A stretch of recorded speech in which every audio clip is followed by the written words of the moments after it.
वीर crystal कमल को सुरक्षित रखने के बाद अगले पड़ाव की ओर बढ़ चुका था। उसके सामने था विलिनवन, एक प्राचीन और रहस्यमय जंगल जिसके बारे में कहा जाता था कि वहां हर पेड़ कुछ छुपाता है और हर परछाई किसी का इंतजार करती है। विलिनवन का प्रवेश द्वार दो जले हुए पेड़ों से बना एक विशाल द्वार, जिनके तनों पर विचित्र मंत्र खुदे हुए थे। जैसे ही वीर उसमें दाखिल हुआ, घने कुहासे और अजीब सी फुसफुसाहटों ने उसका स्वागत किया। वीर धीरे से, ये जंगल जिंदा है।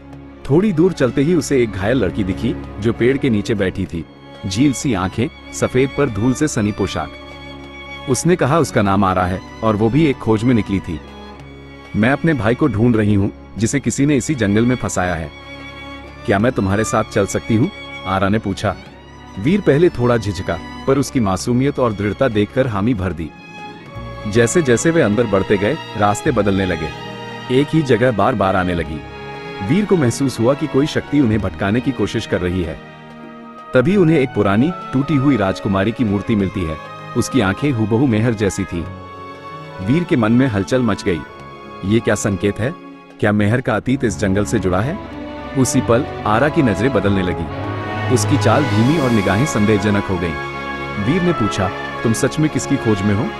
आरा ने हल्की मुस्कान दी। सच कभी एक चेहरा नहीं होता, राजकुमार। जैसे ही वीर तलवार निकालता है, हवा भारी हो जाती है। आरा की छवि बदलने लगती है। वो कालनाथ की भेजी गई मायावी रचना थी जो वीर को भटकाने और उसकी शक्ति को छीनने भेजी गई थी। अचानक पेड़ों की शाखाएं खुद ब खुद बढ़ने लगती हैं और वीर को जकड़ लेती हैं। लेकिन वीर आसानी से हार मानने वालों में से नहीं था। उसने अपनी तलवार से मंत्र उकेरे हुए पत्तों को काटा और अपनी सूझबूझ से जंगल के रहस्यों को तोड़ा। जैसे ही उसने आरा की छवि को पार किया, जंगल स्थिर हो गया। उसके सामने एक नया कांस्य दरवाजा खुला जिसमें लिखा था, दूसरी शर्त, सच और झूठ की आग में तपा ही मिलेगा अगला उत्तर। कालनाथ बोला, वीर ने मेरी पहली चाल पार कर ली। अब खेल को असली मोड़ देना होगा।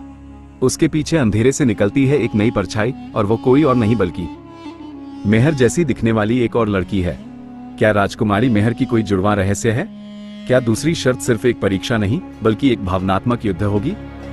अगले एपिसोड में जानिए धोखे की आग।